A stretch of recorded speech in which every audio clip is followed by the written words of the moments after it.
Good morning. I am back with a journal for the shop, finally. So, I had got my hands on this gorgeous Italian paper, and it was really fun making this cover. So let's see, where should we start? So for those of you that have not seen one of my videos or bought one of my journals, they all come in a nice muslin bag with a cute tag and one of my junk journal shop pens. So there's that. And then I just recently found, and I'll have to get the link for you guys, because I have a lot of people ask me what is a junk journal, and I found this really cool definition of what is a junk journal. So I will get that link and share that with you guys so that everybody has that. Because sometimes, you know, it's hard to explain to folks what is a junk journal. So I'm including that in all my journals from now on. And here is this beauty. This one is a standard 8 3/4 tall by 5 3/4 wide. Let me make sure I'm still in frame. This is my first time doing this kind of a video since I redid the craft room. There we go. We are still in frame. You see, I have little pieces of washi to help me stay in frame. Oh, goodness gracious. Hang on one second. I want to tell you guys how many pages there are. In this one, there are 1, 2, 3, 4, 5, 6, 7, 8 signatures. And I have it written down, so I'm just going to look it up so I don't have to count with you guys waiting on me.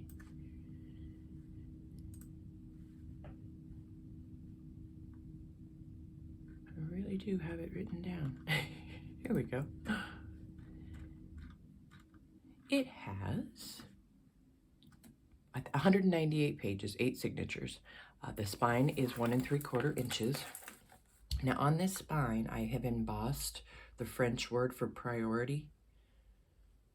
I thought that was fun with the French paper. And then, let's see if I can get this to stay, this gorgeous vintage necklace that I took the chain off of, and I've hung it on here.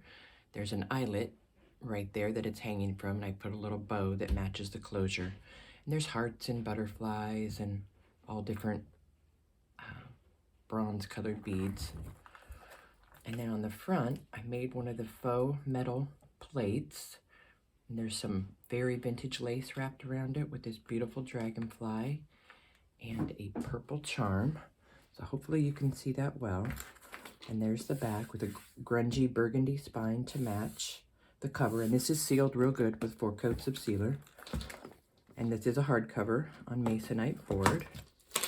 And then on the ends of the closure, I got these paper beads from Cheryl. Thank you, Cheryl. And so I used some of those. Finally, I used some of those.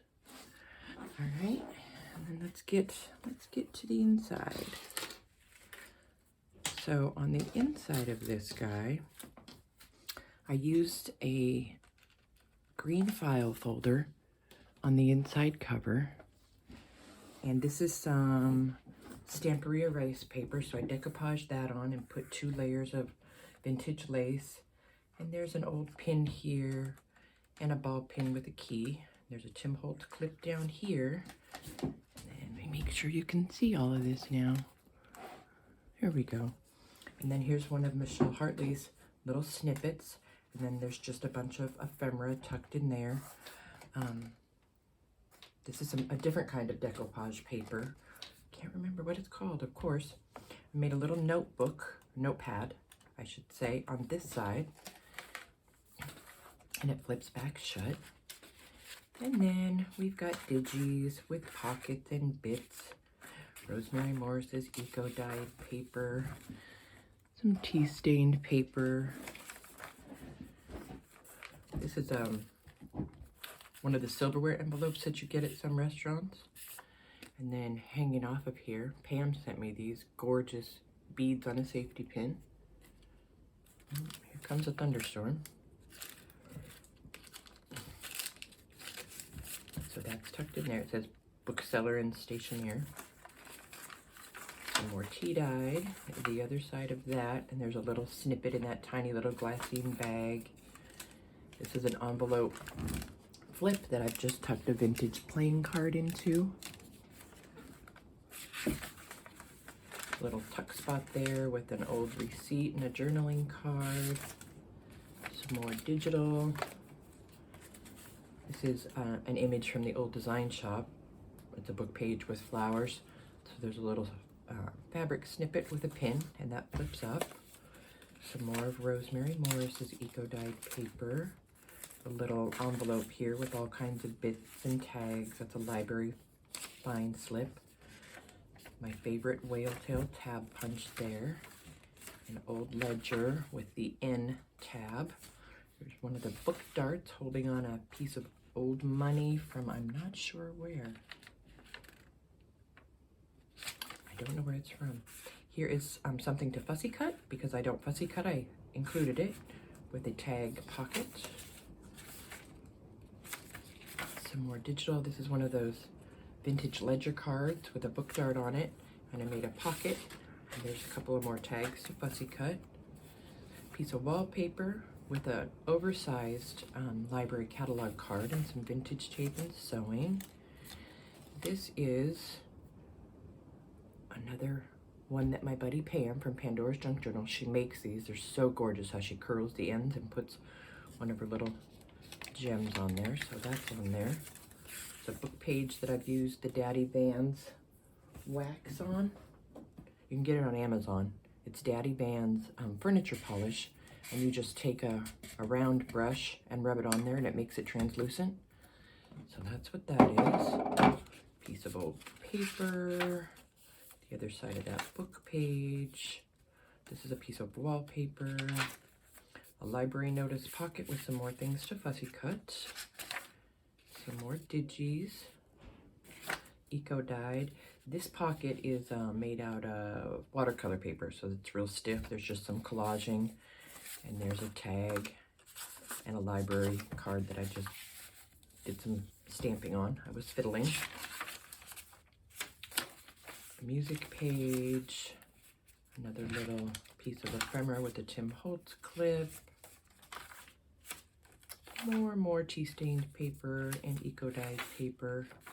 Another Tim Holtz clip with a postcard from 1906. Real deal. Another tuck with a tag, inventory tag. Here's a receipt from 1925. I did the same thing with the Daddy Vans. You see how it makes it translucent? And it's not greasy or anything. I love it. And then there's a little Tim Holtz clip. And now my husband's playing the music. I can't win today. There's a vintage check from 1934 and a little monthly tag there. And I did use a burgundy wax linen to kind of match the cover in the spine. There's the other side of the receipt. Some more eco-dye paper. This is parchment paper that these digis are printed on. Another receipt. This is a flip, and inside I have tucked one of Michelle Hartley's snippets. Same thing that's on the inside of the front cover. And if anyone, I'll try and remember to put her link down below. She does a fantastic job with them. Some more wallpaper. Another tag, and on both sides there's little snippets tucked in. It's on a ball pin. Flip it open, and there's another tag on that side. Some vintage tape. This is just a little tab made out of the cork fabric.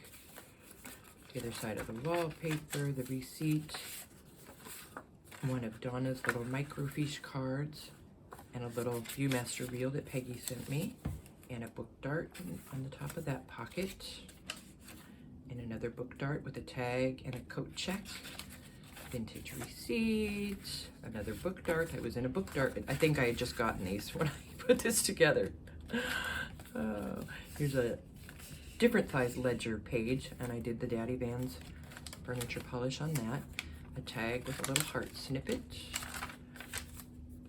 Some more vintage tape. Another tab. The other side of that receipt. A piece of that gorgeous Tim Holtz vellum. Some more digis. This is wallpaper with, I just had a little snippet of a letter, so I had sewn it on there. Another digi, some ledger. This is one side of an envelope, and it flips open. Underneath is a receipt, and inside is an onion skin envelope with an onion skin letter. So that was fun. The other side of the ledger, some more parchment. It's one of my library catalog cards that I was jelly plating the other day. Another journaling card, wallpaper, and a digi on the back page. And back here is also a file folder. This one's got a cute little tag on top. And then if I take everything out, you can see I just stitched with a fancy stitch a piece of tea stain paper right there, you know, for doodling. And this pocket is only glued on the bottom, so you could still stuff a good bit of goodies in there. And there's this cute little tag. So there it is. So if this video's up, it is in the Etsy shop, of course. And I hope you guys have a great day. I hope you come visit the channel on Monday for the next Christmas in July giveaway. And I will see you guys all really, really soon. And have a wonderful weekend, because it's Saturday. Bye, guys.